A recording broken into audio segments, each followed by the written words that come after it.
Yo sé que en el pago me tienen idea, porque a los que mandan no les cabresteo, porque despreciando las huellas ajenas, sé abrirme camino para ir donde quiero.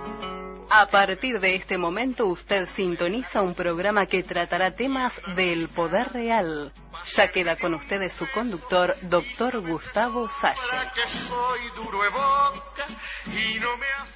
¿Qué tal, amigos?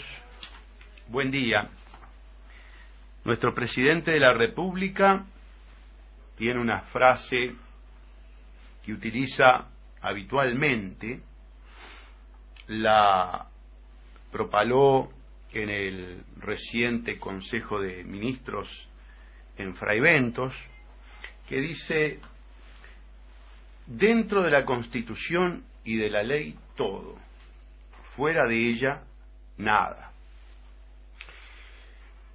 Corresponde entonces que nosotros nos cuestionemos si esa frase, si esos conceptos vertidos por el señor presidente se ajustan a la verdad, se ajustan a la realidad del país, y en todo caso, si así no fuere, desmentir esas conceptualizaciones y lisa y llanamente decirle al señor presidente de la República que nos está mintiendo a los uruguayos cuando insistentemente nos dice que su gobierno obra dentro del marco constitucional y legal. Y yo creo que nada mejor que primero el análisis de la Constitución, luego las declaraciones de funcionarios de su gobierno, y tercero la verificación empírica, la experiencia de todos y cada uno de los amables oyentes. Hay un artículo fundamental en la Constitución de la República, que es el artículo 10, que está en la sección segunda, capítulo primero, artículo 7, debí decir, y que establece los derechos, deberes y garantías. Ese artículo 7 dice: los habitantes de la República tienen derecho a ser protegidos en el goce de su vida, honor, libertad, seguridad, trabajo y propiedad. Nadie puede ser privado de estos derechos sino conforme a las leyes que se establecen por razones de interés general. Cuando se organiza el Estado, se le atribuye al mismo determinados poderes. ¿Para qué? ¿Por qué los ciudadanos resignamos una órbita importante de nuestra libertad y la cedemos al Estado? Precisamente para que pueda cumplir con esa asignación de cometidos esenciales para resguardar, proteger la vida, el honor, la libertad, la seguridad, el trabajo y la propiedad. Entonces, a la luz de la situación real del país, una primera constatación de carácter absolutamente empírica es que cada vez más los ciudadanos ven afectados sus derechos, estos derechos en particular, y no gozan de la protección que establece la Constitución y la ley. Fundamentalmente la Constitución en este artículo 7. Evidentemente, el señor repartidor de élite, en el camión que el otro día fue ultimado, un hombre de 42 años, padre de familia, que fue ultimado de un tiro en la cabeza, el productor rural y su hermano, que ayer fueron asesinados y lesionados respectivamente en Rocha, y antes la cantidad de ciudadanos inocentes que han perdido la vida a manos de la criminalidad común o marginal, los que sufren, por supuesto, las rapiñas, los hurtos, los que tienen que vivir encerrados en sus domicilios tras las rejas, sobre todo la gente mayor, muy expuesta a la criminalidad común, pueden preguntarle al señor presidente: para usted, señor presidente, esta situación que estamos describiendo es cumplir con el artículo 7 de la Constitución de la República por parte del gobierno que usted encabeza. Y nosotros tenemos que contestarle que no. Le tenemos que decir al señor presidente de la República que su gobierno está muy lejos de desarrollarse dentro de la Constitución y de la ley. Muy por el contrario.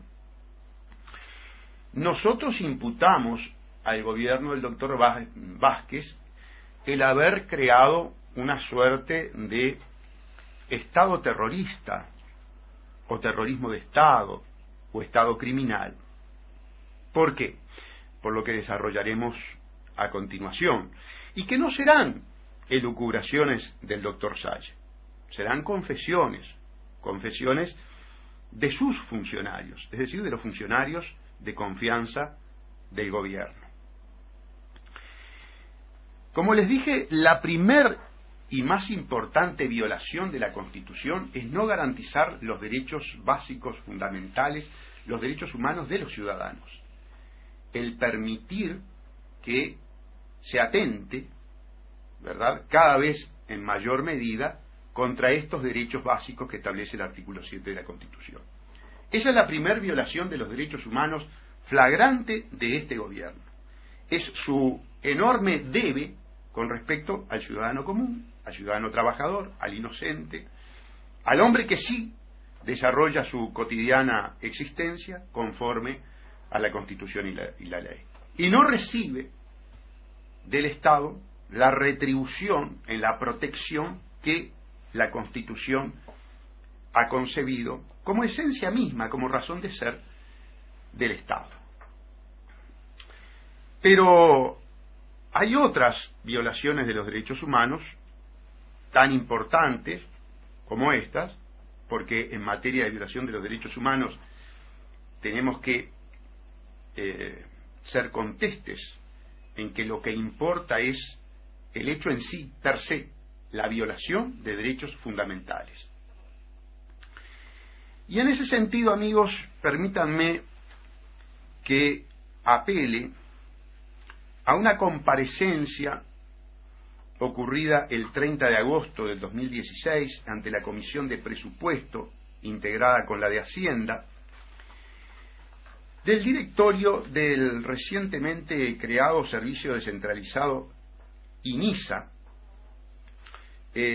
Nos estamos refiriendo al Instituto Nacional de Inclusión Social Adolescente.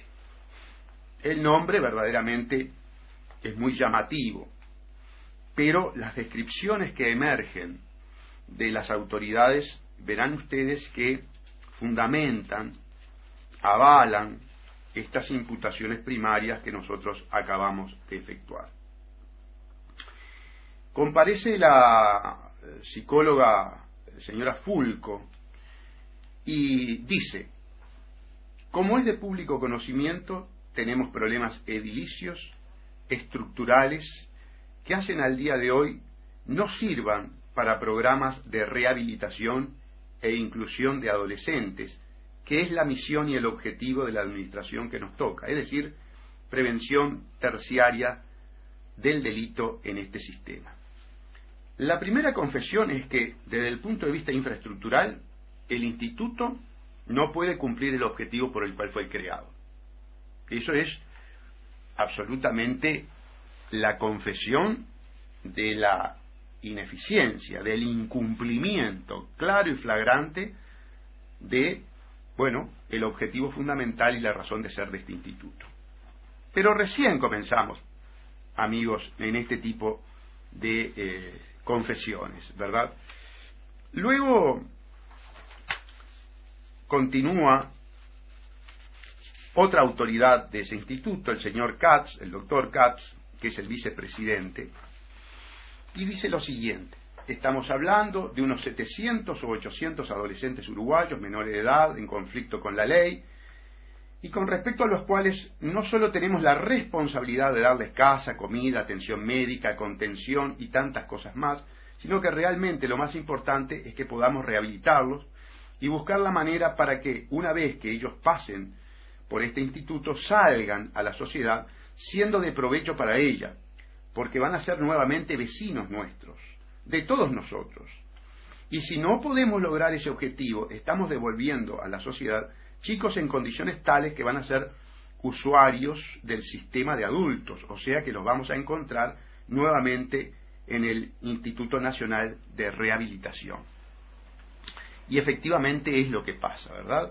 Cuando salen de lo que era el SIRPA, dependiente del INAU, el actual INISA, Servicio Descentralizado, por lo que veremos, por las descripciones que vamos a seguir exponiendo, los adolescentes salen con una carga de agresividad, de frustración, de sentimiento de venganza, de rechazo, de comportamiento antisocial, muchísimo más importante y profundizado que cuando entraron. Y vamos a comprender, conforme a la descripción que vamos a leer, por qué ello es así. A nosotros nos ha tocado intervenir de los dos lados de la situación, de la penosa situación que significa el menor infractor, tanto defendiendo menores infractores como asistiendo a familias que vieron a sus seres queridos morir bajo las balas de menores adolescentes que tenían en su haber 4 homicidios, es decir, individuos que ya tenían una proclividad hacia la acción de eliminar a congéneres, de matar, prácticamente irrecuperable.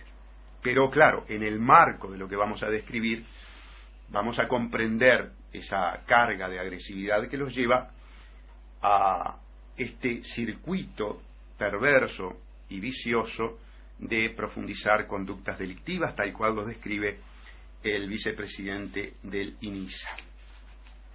Continúa la comparecencia, ¿verdad?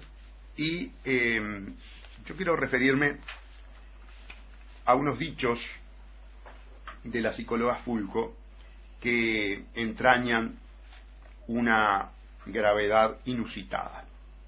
Permítanme que les lea, amigos. El ingreso al sistema fue el descubrimiento de Uruguay que no pensábamos que teníamos. Pese a que proveníamos del sistema penitenciario de adultos, las condiciones de internación en todos los niveles resultaron paupérrimas. Lo único que uno puede sentir cuando entra a esta institución y ve a los jóvenes en la situación en la que están es dolor. Les aseguro que ese dolor realmente nos llega y es por lo cual seguimos adelante, como bien lo señaló el doctor Katz, porque nos rebelamos contra esta situación que encontramos el 20 de mayo del año pasado. Ustedes no pierdan de vista, amigos, que el gobierno del fraude amplio comienza en el 2005 y que la primer presidencia es del doctor Tabaré Vázquez. Luego dice la señora Fulco, quiero decir que este ha sido un organismo largamente invisibilizado a los horrores que hemos encontrado y los expedientes que hemos leído. Voy a repetir. Quiere decir que este ha sido un organismo largamente invisibilizado a los horrores que hemos encontrado y los expedientes que hemos leído. Esta frase es una frase edulcorada, si se quiere. ¿Por qué? Por la utilización del verbo y fundamentalmente por la adjetivación de que ha sido invisibilizado. No, cuando hay horrores en un establecimiento público, en realidad allí no se trata de que los horrores se invisibilicen. Los horrores se consuman, los delitos se consuman y luego de consumados se encubren.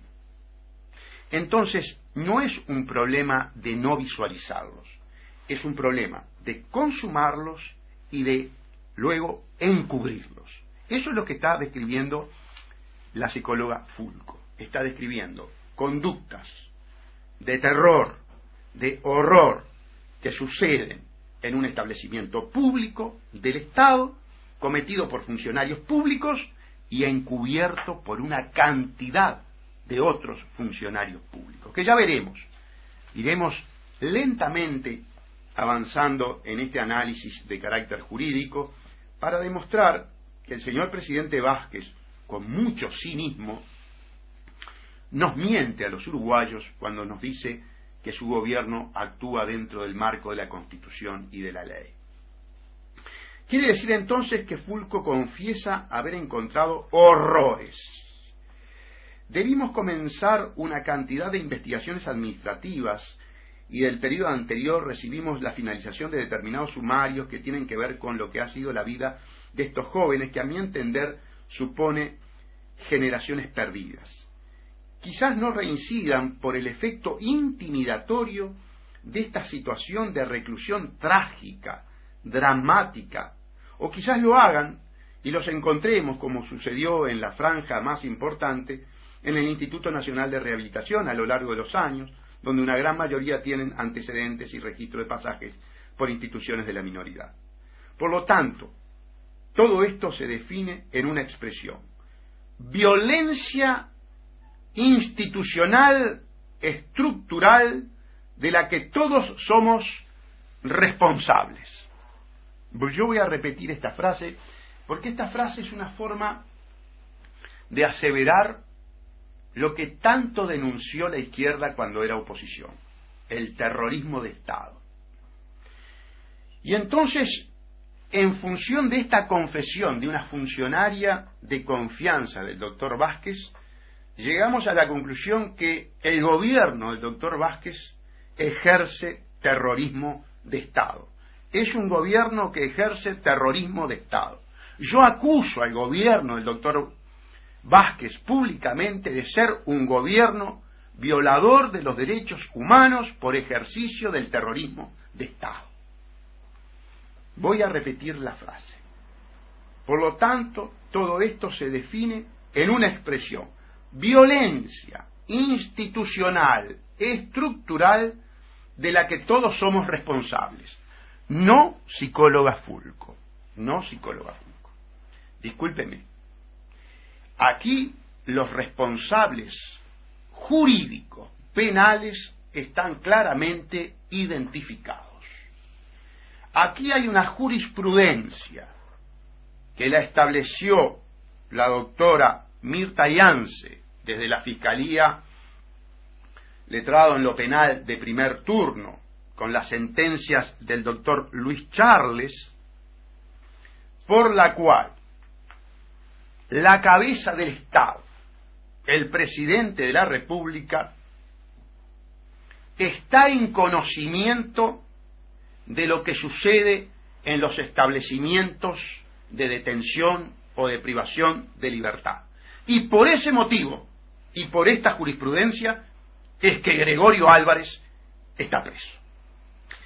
Entonces, nosotros decimos, si se ha establecido esa jurisprudencia, si el presidente de la República se presume que está en conocimiento de lo que sucede en los centros de detención, en los centros de privación de libertad, para Gregorio Álvarez en dictadura, en el periodo de la dictadura, ¿por qué no aplicar el mismo criterio jurídico para el doctor Vázquez?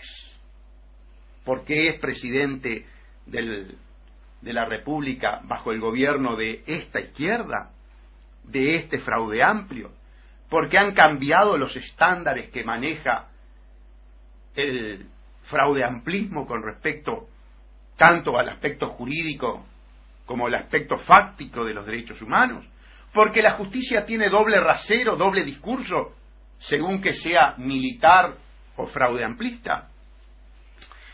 Bueno, eso nos genera, obviamente, la crítica profunda a ese comportamiento.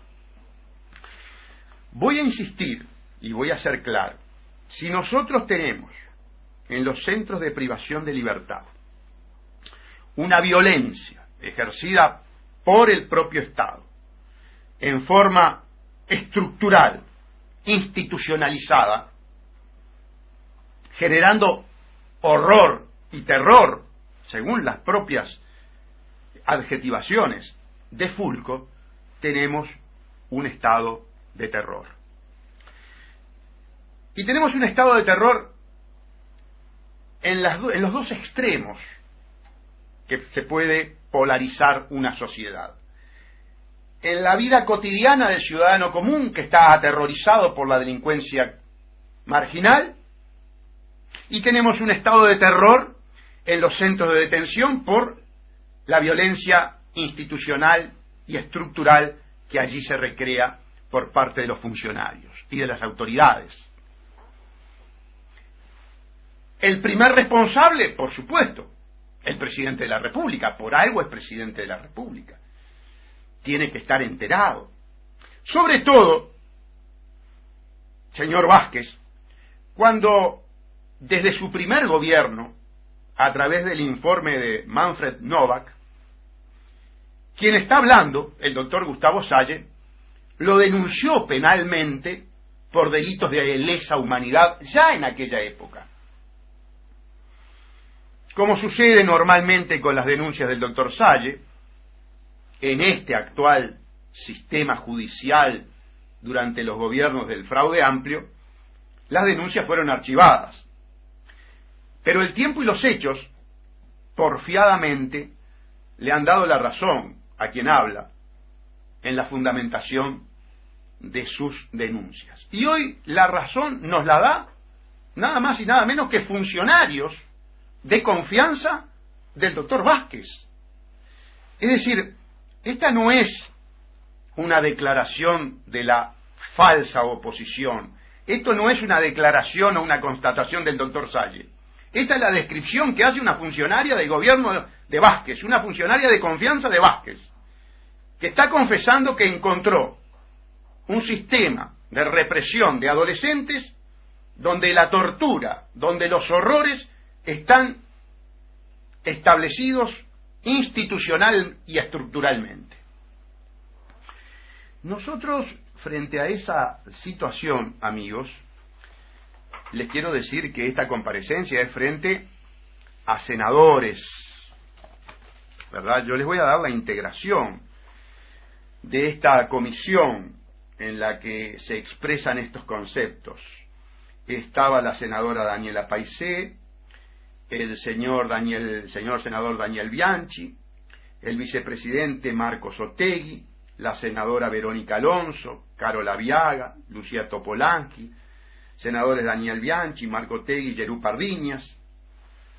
Estaban también Patricia Ayala, Constanza Moreira, José Amorín, Carlos Camí, Álvaro Delgado, Luis Alberto Heber, Rubén Martínez Huelmo, Rafael Michelini, y estaba también presente Guillermo Besosi. O sea que la descripción del terrorismo de Estado del gobierno de Vázquez se hace frente a todos estos individuos. Y a mí me llama poderosamente la atención, ¿saben? ¿Por qué me llama poderosamente la atención? Porque si algo caracterizó al fraude amplio fue su lucha por verdad y justicia con respecto a la violación de los derechos humanos durante la dictadura militar. A todos nos preocupó las barbaridades, las cobardías, las herejías, las atrocidades que hicieron los militares en nuestro país fueron indescriptibles. Además lo fueron cumpliendo políticas imperialistas, es decir, mandados fundamentalmente por el Departamento de Estado de Estados Unidos y sus organismos represivos como la CIA, el FBI, la DEA. Recordemos que mandaban agentes especializados en torturas, ¿verdad?, en un momento, justo es decirlo, en que un sector de la izquierda había apelado a las armas, es decir, había apelado también a los mecanismos fuera de la Constitución, la ley y de la convivencia pacífica. Había un foco, un movimiento foquista, que se había alzado en armas para, según sus declaraciones, cambiar el sistema por la vía armada, es decir, por la fuerza. Vamos a la pausa y vamos a seguir analizando este tema de los derechos humanos del pasado y del presente. Porque al copetudo de riñón cubierto, a quien no usa leyes ningún comisario.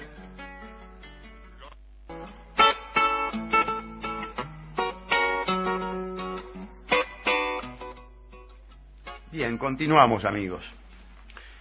Seguimos dentro de la descripción que estaba realizando la licenciada Fulco en la Comisión de Presupuesto y Hacienda. En el primer semestre de trabajo, dice, ya hace un año, lo que hicimos fue apagar incendios en lo relacionado a la conflictividad del sistema, descolgar chicos que se cuelgan permanentemente por las condiciones en que viven. Les digo que no es nada agradable descolgar un chico para salvarle la vida. Comprenden, amigos, que está describiendo una situación tipo campo de concentración de Auschwitz. Preferir la muerte a seguir en las condiciones en que el gobierno de Vázquez tiene a los menores infractores. Ahora, yo me pregunto, todos estos muchachos como Felipe Michelini, Rafael Michelini, Macarena Gelman, el propio actual presidente del Fraude Amplio, el doctor Miranda, todos ellos muy preocupados por los derechos humanos del pasado, que inclusive cobraron sumas importantísimas del Estado uruguayo en resarcimiento por el terrorismo de Estado que sufrió su familia, ahora integran un gobierno que es terrorista de Estado. Rafael Michelini estaba en esta comisión escuchando estos horrores. Pero el propio Miranda fue el director nacional de Derechos Humanos del Ministerio de Educación y Cultura hasta hace unos días. Esa dirección que ahora está bajo la presidencia de la República y que fue creada por la ley 17.930 en el 2006, cuando ya torturaba el gobierno de Vázquez, ¿verdad? Y que nosotros denunciábamos y que la justicia no nos hacía caso, ni fiscales ni jueces se animaban a instruir nuestras denuncias. ¿Y qué hacía Miranda? Porque, a ver, uno de los cometidos que se establece en esa ley es contribuir al fortalecimiento de los derechos humanos en todo el país. ¿Qué hacía Miranda además de cobrar un muy buen sueldo por esta función? No cumplía con la función. No se preocupaba por los derechos humanos actuales. Estaba preocupado por los derechos humanos del pasado. Pero integra un gobierno violador de los derechos humanos. Integra un gobierno que ejerce el terrorismo de Estado. Integra un gobierno que le inflige a los seres humanos los dolores y las atrocidades que le infligía la dictadura militar. ¿Y saben qué? Una cosa curiosa. Los dos regímenes responden al mismo amo. Los dos responden al Departamento de Estado. Las vueltas de la vida, o como dice la canción, todo cambia, depende del lado del mostrador en que se esté, ¿verdad? Quiero decir que todos estos personajes que acabo de nombrar encubren la violación de los derechos humanos, son encubridores de las torturas en el INISA, antes SIRPA, son encubridores de las torturas en las cárceles y son coautores de la violación de la Constitución a los derechos de los ciudadanos inocentes que se ven acosados por la criminalidad común, que recrea, que profundiza un modelo de gestión gubernamental proimperialista, colonialista, entreguista. Esa es la etiología, esa es la causa de esta criminalidad, que jamás van a poder terminar con ella y que al contrario, cualitativamente aumentará su nivel de violencia, porque no se ataca a las causas, sino que se tienen políticas efectistas. A mí me llama poderosamente la atención otras actitudes, la complicidad de la burocracia sindical. Claro, yo sé que la burocracia sindical con el gobierno de Vázquez se ha enriquecido, porque si algo caracteriza a los gobiernos de izquierda es que son corruptos, son gobiernos ladrones. Miren, que son gobiernos ladrones no lo dice solamente el doctor Sage, que son gobiernos ladrones emerge también de las declaraciones de Fulco y Katz, que denuncia que se destinaron en la administración Villaverde y administración Salsamendi 20 millones de dólares para hacer nuevos edificios y sacar del hacinamiento a estos jóvenes. Y el doctor Katz dice: cuando vimos los edificios y entendimos que eran edificios para mediana y máxima seguridad, porque así nos lo expresaron, en los que los hierros se doblan porque son hierros dulces y las paredes se rompen porque están huecas o rellenas de material que no es el adecuado, solicitamos inmediatamente una auditoría vía Ministerio de Desarrollo Social y del INAU. Es decir, está advirtiendo a la comisión que los edificios se hicieron mal. Y cuando los edificios se hacen mal, usted tiene que buscar las causas, porque normalmente suele existir una asociación entre el gobernante y el particular para extraer beneficios indebidos.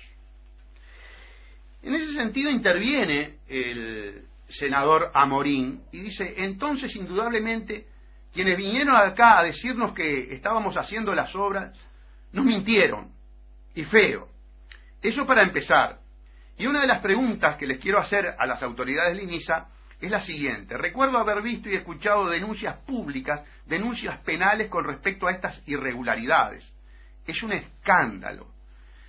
Si tuviéramos que analizar esto seriamente, señor presidente, diríamos que es un escándalo. Estamos hablando de 20 millones de dólares que hoy se necesitan nuevamente. Salsamendi y Villaverde dispusieron de 20 millones de dólares cuando presidieron el CIRPA. Y las construcciones no sirven, aparentemente están mal hechas y aparentemente hay visos, indicios de ilegalidad que estarían en la justicia. Pero ustedes saben cómo funciona el sistema judicial en los gobiernos del fraude amplio. Y a mí no me van a hablar de ese tema, que he estado en una situación de profunda actividad para denunciar la corrupción de los gobiernos del fraude amplio. Y hay otra frase, manida frase del doctor Vázquez, que estas declaraciones de Katz demuestran que también son falsas, que es mentira, que es una mendacidad. Al que meta la mano en la lata, se la cortamos. Y yo veo una cantidad de funcionarios que tengo denunciados que no están mancos y que con ese criterio debería estar sin las dos manos. Bueno, hay uno que le tendrían que cortar la cabeza, ya no las manos, de tanto que se llevó. Bueno, se ríe Federico y Mateo, pero es así, claro. Ese debería estar decapitado si aplicamos la doctrina Vázquez, ¿verdad? Que no es la mía, porque yo no soy partidario de la pena de muerte. Sí, obviamente, de un criterio que es el siguiente. Y esto es muy importante, amigos, lo que voy a decir. Para que el sistema represivo cobre legitimidad a los ojos del conglomerado social, primero tiene que pegar hacia arriba. Es decir, primero tiene que buscar investigar y penalizar las conductas delictivas de los poderosos. Y concomitantemente, en el mismo momento, también, obviamente, las conductas delictivas comunes, del ciudadano común, de la marginación. Si se pega solo para abajo y se consagra la impunidad hacia arriba, tenemos entonces un Estado corrupto, arbitrario, y una justicia absolutamente deslegitimada y cobarde, porque pegar para abajo es de cobarde. Entonces, para tener una justicia valiente, independiente y legitimada, las denuncias de corrupción con respecto a gobernantes y empresarios tienen que ser instruidas con la profundidad y la celeridad que el pueblo necesita ver para confiar en el sistema judicial. No es lo que se está dando actualmente, por el contrario. Amigos, en un Estado bien organizado, estas cosas no deberían pasar. Pero si pasan, lo que debería suceder es que el fiscal de turno y el juez de turno deberían actuar de oficio. Frente a estas denuncias públicas, porque además fueron publicadas en los medios de prensa, fueron publicadas tanto la situación en el INISA como la situación en el CONCAR, que todavía a ella no me he referido, pero que es noticia por las medidas gremiales que están tomando, con todo derecho, por supuesto, los guardias de seguridad, conforme a lo que informan los medios de comunicación.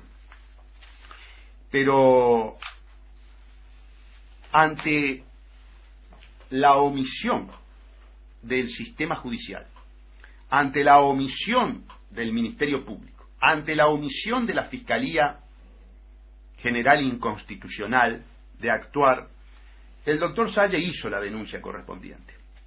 Se presentó y denunció la situación del INISA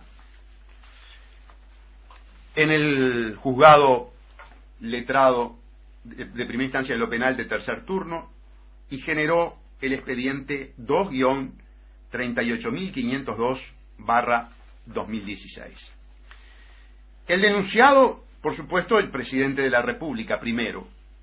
Luego, por supuesto, el directorio del INISA.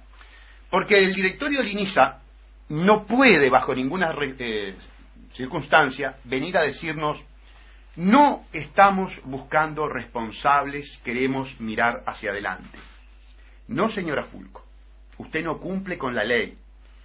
Usted, como funcionaria pública en conocimiento de delitos de lesa humanidad que están sucediendo en la repartición, que usted es la presidenta del directorio, usted tiene que denunciarlos inmediatamente a la justicia penal.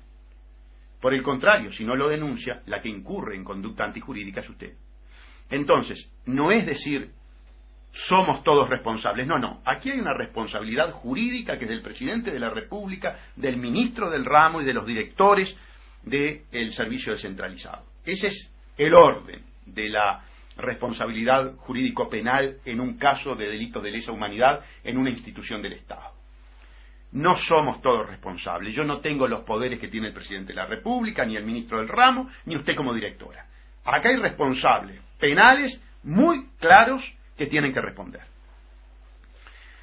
En segundo lugar, nos llama poderosamente la atención la actitud de todos los organismos de derechos humanos, todas las ONG de derechos humanos. Pero hay una en particular que no es una ONG, es un instituto estatal, que es el Instituto de Derechos Humanos. Y nosotros decimos que a la luz de las declaraciones de una de sus miembros, que dijo que el instituto, lo dijo en la televisión, yo lo escuché, el instituto monitorea desde su creación, desde la creación del instituto, la situación en el ex CIRPA y actual INISA. Bueno, señora miembro del instituto, si usted monitorea esto, si usted monitorea estos horrores, usted está encubriendo los delitos de lesa humanidad. Yo tengo el derecho de decir que este aparato burocrático, politiquero del Instituto de los Derechos Humanos es nada más que eso, un instituto fraudeamplista que encubre el terrorismo de Estado que se ejerce en el INISA y el terrorismo de Estado que se ejerce en el CONCAR.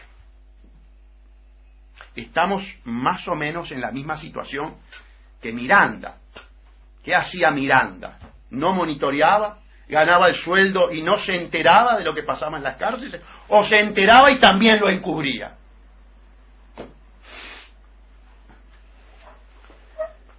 Claro, llegaron al poder, comenzaron los compromisos con el imperio y por lo tanto de torturados se convirtieron en torturadores. Les tocó ahora a ellos el rol de torturadores para el imperio.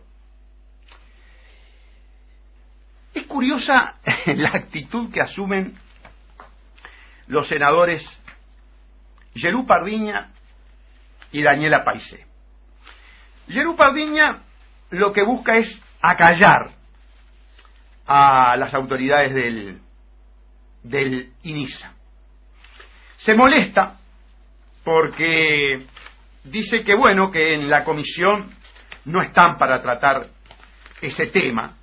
Lo voy a leer. Dice Gerú Pardiñas, después de toda esta descripción de los horrores, después de esta descripción del terrorismo de Estado, este señor senador del Partido Socialista dice, lo primero que quiero decir tiene que ver con las inversiones. Si hubo estafa o no, no es un tema de discusión aquí. Yo no tengo aquí ningún informe de auditoría para discutir. Luego continúa. El segundo elemento que quiero señalar es que los objetivos, sin lugar a dudas, son formas de tener en consideración las asignaciones de recursos, pero lo que estamos discutiendo aquí es la rendición de cuentas, es decir, asignación de recursos de objetivos que ya vimos en el Parlamento Nacional. Y si se quiere profundizar en el tema, está la comisión especializada para hacerlo y saber si hoy, con la realidad que se está viviendo el INISA, creado a fines del año pasado, con directores que asumieron este año, se ajusta o no a lo que está presupuestado. Eso es lo que tenemos que discutir en cualquier comisión. No tenemos miedo a discutirlo. Es decir, estaba queriendo limitar el tema a la parte económica, a la parte presupuestal. No quería que se dijera que había una violencia institucionalizada, estructural, que configura delitos de lesa humanidad y por lo tanto, por ser permanente y sistemática, nos permite hablar de terrorismo de Estado. No quiere entonces Gerú Pardiñas, como representante nacional, pero como miembro del Partido Socialista, que su gobierno y que su partido sea imputado por ejercer terrorismo de Estado, delitos de lesa humanidad. Y yo le digo, señor Pardiñas, usted integra un gobierno que ejerce terrorismo de Estado. Usted integra un gobierno que tiene institucionalizados los delitos de lesa humanidad. ¿Por qué puedo asegurar esto con esta vehemencia y categóricamente? Porque estos fraudeamplistas legislaron para el pasado y no se dieron cuenta que les podía caer en la cara. Efectivamente, legislaron a través de la ley 18.026, que es del 4 de octubre del 2006. Legislaron en un horror desde el punto de vista de la dogmática jurídica penal, dándole carácter retroactivo a una ley penal. Un horror jurídico. Que una norma penal que establece delito tenga efecto retroactivo. Es un horror. Pero lo hicieron. ¿Para qué? Para poder atrapar situaciones del pasado, bajo la imputación de delitos de lesa humanidad. La ley 18.026, cooperación con la Corte Internacional en materia de lucha contra el genocidio, los crímenes de guerra y de lesa humanidad. En el 2006 empezaba el gobierno de Vázquez. Vázquez no se imaginaba que en su gobierno se iban a consumar delitos de lesa humanidad como se configuran. ¿Por qué se configuran? Porque resulta que el artículo 22 de esta ley dice: tortura, 22.1, el que de cualquier manera y por cualquier motivo, siendo agente del Estado o sin serlo, contando con la autorización, apoyo o aquiescencia de uno o más agentes del Estado, impusiere cualquier forma de tortura a una persona privada de libertad o bajo su custodia o control, o una persona que comparezca ante la autoridad en calidad de testigo, perito o similar, será castigado con 20 meses de prisión a 8 años de penitenciaría. 22.2. Se entenderá por tortura: a. todo acto por el cual se inflija dolores o sufrimientos graves, físicos, mentales o morales. B. el sometimiento a penas o tratos crueles, inhumanos o degradantes. Ustedes comprenderán, amigos, que la descripción que hace la psicóloga Fulco de las condiciones de internación de los menores del INISA encuadra plásticamente en la descripción del artículo 22, numeral 2, literal B, que acabo de leer: delito de lesa humanidad.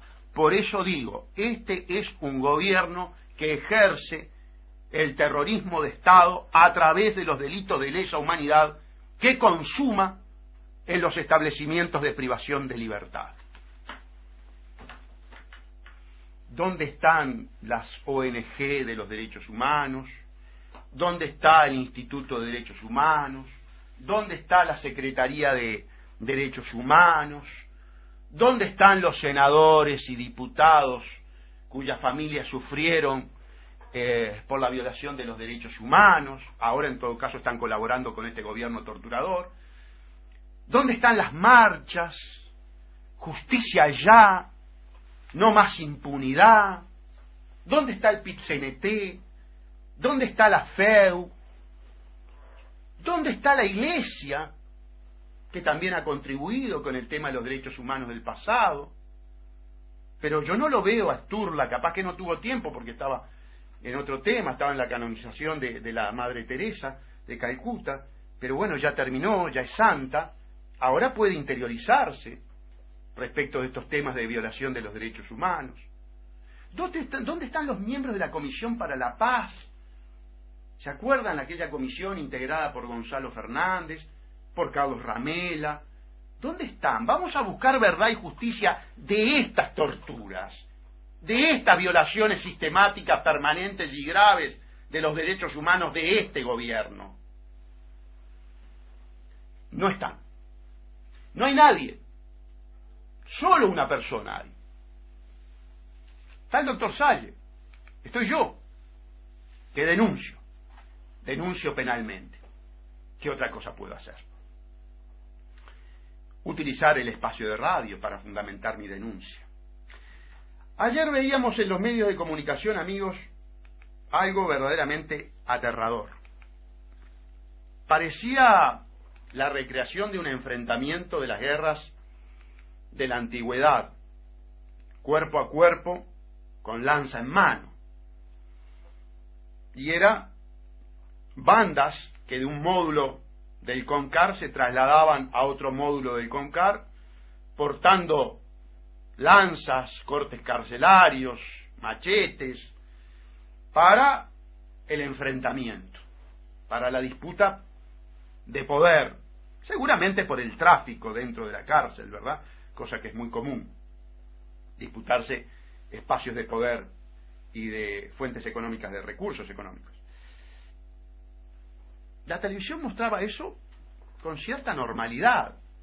Nos decían que 30 funcionarios policiales, yo no quisiera estar en el pellejo de esos 30 funcionarios policiales, además ganando sueldos bajísimos, tienen que encargarse de dar seguridad y cumplimiento con los derechos humanos de 3.000 reclusos. Claro, el sindicato policial comenzó con movilizaciones, los 30 guardias con todo derecho se niegan a asumir su rol, porque se juegan la vida todas las noches. Imagínense esas hordas, pero además esas hordas de la delincuencia marginal. Imagínense la psicología primitiva de esos individuos que han quedado al margen del sistema educativo, que provienen de familias desestructuradas, normalmente monoparentales, o vienen ya del sistema del INISA o del SIRPA, con esa carga de agresividad, por supuesto incentivada al máximo por una televisión basura, que lo único que estimula es la violencia. En esto quiero ser bien claro. Una televisión basura que lo único que incentiva es los desvalores y la violencia. Terrible, terrible. La función criminal de los canales de televisión de nuestro país es asqueante. Es asqueante. A mí me gustaría polemizar con los responsables de los canales de televisión para imputarlos directamente, para acusarlos directamente. Ustedes, por la ganancia capitalista, lo que están haciendo es destrozando el cerebro de los jóvenes. Ustedes son unos incitadores a los desvalores, a la violencia, al delito, a la criminalidad. Claro, cuando tenemos una sociedad organizada en estos desvalores, evidentemente lo que se recrea es una situación perversa, como la que estaba viviendo el Uruguay, una situación dramáticamente perversa, porque además tenemos un presidente de la República que con total cinismo, como que fuéramos un conjunto de cretinos, nos viene a mentir descaradamente, nos viene a tapar con versos, con mentiras, esta realidad, una realidad altamente preocupante. Yo les decía, ¿dónde están las organizaciones denunciando toda esta situación? No están, no están. Una voz en el desierto, una gota en el mar, es la que derrama el doctor Salle. ¿Y por qué es una gota en el mar, amigos? Porque yo quiero insistir en algo. Todas estas denuncias van a ser archivadas. Todas. No es responsabilidad solamente de la maquinaria de impunidad judicial, cuya cabeza, lo vuelvo a repetir, es la Fiscalía General Inconstitucional, creada por el fraude amplio para precisamente mantener impune tanto los delitos de lesa humanidad como la corrupción, la rampante corrupción de estos gobiernos. Hay una responsabilidad de una cantidad de instituciones y hay una terrible pasividad del conglomerado social, de todos nosotros, amigos. Si no nos movilizamos, si no requerimos, si no le pedimos al presidente de la República que se deje de mentir y que cumpla con el artículo 7 de la Constitución de la República, este país termina en la situación en la que está hoy El Salvador, donde la lucha de clases se expresa a través de las maras, de las patotas, de las pandillas. Ya nuestro país va camino a eso. Es decir, la criminalidad como forma de expresión de la lucha de clases ante la decepción total de una clase política que está para enriquecerse, que es inoperante y que está para encubrir todos estos delitos de lesa humanidad y de corrupción. Nos vemos el próximo lunes. Si su hombre por ella no ha pagado derecho.